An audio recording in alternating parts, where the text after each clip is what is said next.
Section 1.3 is called collecting sample data. So the main question in this section is going to be how exactly do we choose a sample? Remember that samples, in order to be representative of the whole population, they should be large enough and random enough. So that raises a really big question. How exactly do you select your sample in order to ensure that it is random enough? Now, this material is really not going to be foundational for the rest of this course. You'll see test questions about it coming up in your week 1 homework and the first quiz, and then maybe one question about it again on the final exam. It's not going to be a really big part of this class. In real life, of course, statisticians and pollsters spend a lot of time worrying about these issues because they need to make sure that they're choosing the best quality samples that they can. So as a student, you're just going to be exposed to these ideas a little bit, test it on them a little bit, and then we can pretty much let this go. But essentially the two main sections in this, or the two main topics in this section, are sampling methods and the design of experiments. Okay, so let's talk about the sampling methods with reference to this population and sample box on the board. So over here we have a representation of a huge population. It might have thousands or millions of items in it, and we're interested in learning about that large population. In order to do so, we have to reach in here and grab some of these items and put them into this sample box, and then we'll directly observe these guys. So how could we choose these points in order to make that as random as possible? So the ideal method is called random sampling, and the definition of that is that every member of the population has an equal chance of being selected. This is really equivalent to throwing everybody's name into a hat and pulling them out at random. That would be very ideal, but it's also really hard to do in the real world. So it would be basically very expensive because you would need to be able to account for everybody in your population. A census is a really good example of that. Actually, it's really difficult to take a census to account for every single person in the country and be 100% accurate.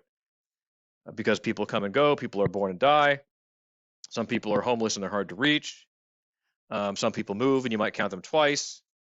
So, but ideally, if you did have a census of everybody, then you'd have everybody's name, and you could put all those names in a hat, and you could just pull out, shuffle it up really good, and pull out 2,000 of them, and put those 2,000 into this box. So ideal, but so difficult and expensive that it's essentially impossible to do that.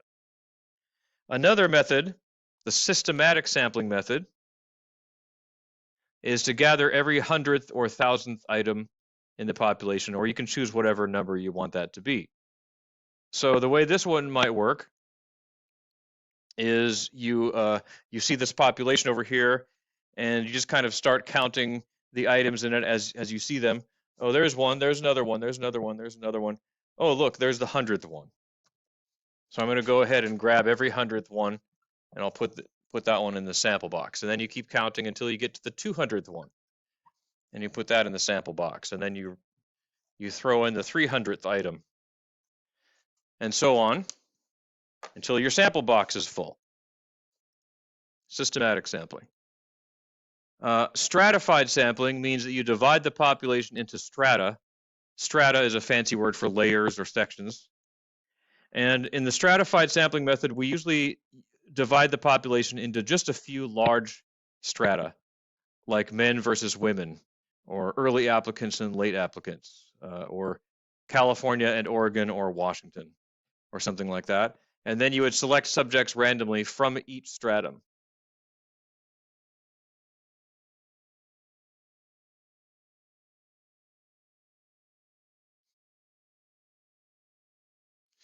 In this example, this is my beautiful illustration of the United States West Coast states. This is California, Oregon, and Washington. Okay, that's how you draw things in math class, by the way. Just make everything simple and rectangular. So let's suppose that you wanted to do a survey of West Coast Americans and ask them questions about their favorite kind of frozen dinners or something like that. And you want to make sure that you get some survey applicant participants from each of these 3 states. So you go ahead and slice up your population into those categories, Washington, Oregon, and California, and then you perform a simple or a random selection from each state. So this might be useful, for example, when one of the categories is a lot larger than the other, but you don't want it to predominate in your sample. So California is much larger than Oregon or Washington, but if you want to make sure that you get a good mix of all 3 of those states, you can divide them up and then decide, well, I'm going to pick 500 from 500 residents of each state. So then you just go in here and you grab a few Washingtonians and a few Oregonians, I don't know, and then a few Californians, and you throw those all into the sample box. As the notes mention, there are a couple of other sampling methods known as convenient sampling and cluster sampling. I don't think they're actually tested in this class, so I won't spend time on them in this lecture. But if one of them comes up, you can go to your textbook and look them up in section 1.3. I particularly don't want to talk about cluster sampling because it's kind of similar to stratified sampling, and it tends to confuse students when we discuss both. So let's leave that one out. And let's move on to the design of experiments. So first of all, what is an experiment as compared to an observational study? And in an observational study, subjects, like people, are merely observed with no attempt to modify or treat them. So you might give people questionnaires, for example, or you might measure something about them, find out their income, find out how many people are in their household, get a little medical information about them or whatnot. But you're not doing anything to try to change them, for example, by administering a weight loss program or giving them medicine. An experiment, on the other hand, is where we are trying to treat or modify our subjects. So classic examples of that would be if there is a new medicational drug, the drug company will want to find out that if its drug is effective and safe. And in order to do that, it'll have to administer it to people. So it has to experiment with the drug. So basically, that's the difference between an observational study and an experiment. In the experiment, we are giving the subject some kind of treatment to see how it modifies them. Ideally, we would also have another group of subjects that are given no treatment, and then those results would be compared. So we're going to choose these 500 people over here and give them the weight loss pill, and then we're going to work with these other 500 people over there, and they will not get the weight loss pill, and we'll put them on the same diet and exercise program, and then compare them and see what happens. So really, experiments are very important because they're really the only way to prove causation. Remember, we talked about the difference before between correlation and causation. And by the way, I gave you a really bad example the other day. One of the classic examples of that, to kind of highlight that a little bit again, is that there's a strong correlation between how much ice cream gets consumed versus how many drownings there are at the beach. In a month where people eat a lot of ice cream, a lot of people also drown. And so there's a very well-known correlation between those two events. But that doesn't mean that eating ice cream causes people to drown or that drowning causes people to eat ice cream. It basically just means that they both happen a lot in the summer months when it's hot and people eat ice cream and go swimming a lot.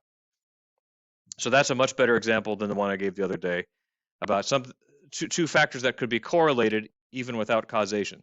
So when we observe a correlation like, people who take this pill seem to lose a lot of weight, now we want to be able to prove that the pill causes the weight loss. And the only way to do that is to experiment with the pill. So that's why experiments are so important. Again, really, it's not going to be a big part of this class, but in the real world, this is pretty important. These are important issues. So then the question becomes, when we perform an experiment and we give people treatments, how do we select who gets what treatment or no treatment? So in this case, here's our population of subjects in this experiment, and we're going to give some of them treatment 1, maybe the weight loss pill, and others we're going to give treatment 2, and maybe that would be another weight loss pill, or it might mean no weight loss pill. Well, how do we decide which of these people get treatment 1 and which people get treatment 2? Well, it might not surprise you that we're going to see some of the same issues that we saw before with respect to sampling. So if we're going to do a completely randomized experiment, that just means that we use random selection to assign each subject to a treatment. So basically, you gather everybody's name and email address, you put them in a hat, you toss it, you choose 40 names for this treatment and 40 names for that treatment. Every participant has an equal chance of being selected. In randomized block design, it sounds scary, but it really just means stratified sampling. We're going to use stratified sampling to assign subjects to treatments. So for example, you would just take this whole population and you chop it in half, and then you choose 40 of these people for treatment 1 and 40 of these people for treatment 2. And that might be something that we're interested in doing if we especially want to find out the impact of this categorization. Maybe this might be men and women, for example. And we expressly want to measure how the medications work differently on men and women. So you might take a group of men in treatment 1 and a group of women in treatment 1, and then another group of men for treatment 2 and women in treatment 2. There are lots of ways, combinations that you can do there. But essentially, that randomized block design refers back to stratified sampling.